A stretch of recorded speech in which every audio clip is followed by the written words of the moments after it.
he's being contemporized and looked at in a new light. Well, I would ask the audience to pray for his beatification, to ask Pius XII to intercede for them, whatever grace they may need. And I can assure you that their prayers will be answered. Wow. He was a saintly pope, and he should be canonized, and I'm quite sure he will be. That's beautiful. And yes, from your lips to God's ears, it will happen. Also, too, an interesting, again, researching, an interesting correlation between the younger, soon-to-be Pope John the 23rd, that they had kind of a situation going on. Could you just quickly maybe tell us a little bit about that? With John the 23rd?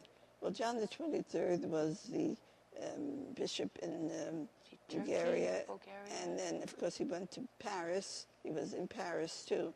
But they were very friendly, and he succeeded Pius XII.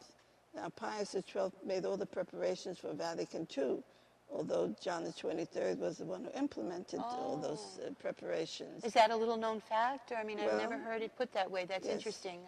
Yes. Yeah. But all the commissions, everything had been prepared for the Second Vatican Council. So we have to credit Pius XII even more than John the 23rd.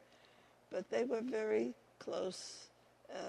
That's an amazing story to think of it that way. We all do credit our wonderful Pope John the 23rd with Vatican II, but for you to say that Pope Pius XII actually had the mechanism and the machinery of setting it up. Motion, of course. How could a new pope implement? Just launch out, No, that was impossible. Everything had been prepared. He did implement them, and we did have the Second Vatican Council, a great success. You are so knowledgeable. Maybe in just our closing moments here, we could hold these pictures up of you and the Holy Father. 2 weeks ago. 2 weeks ago. Rome. Wow. I was in and Rome. you are, sister, we don't want to tell tales out of school, but you are in your 80s? 89. 89, God bless you. These are all and let's see if we can, photos, yes, here you hold this up. Over here, yes. And did Pope Benedict say something to you that you can pass along? He was there blessing a beautiful bronze bust of Pius XII. Oh, was he? he? We have a picture here of it. Oh, yeah? And I was standing right next to him as he was blessing it. Well, that's pretty apropos, don't you think? Where is it here? Let's see. Well, I hope the audience can see some of these wonderful pictures. Yeah. Oh, dear. Got to be in here somewhere. They're here, and did he commend you on your work in the effort? He was well, you're so gracious. humble. I guess we're not going to hear that from you. Gracious. He was very gracious. Can I draw it out of you?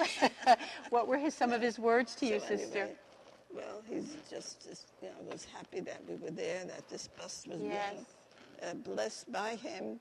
And then the following day, I accompanied the bus to Santa Marinella, the town where it is now located. The bus is in the garden of the Sisters of the Visitation.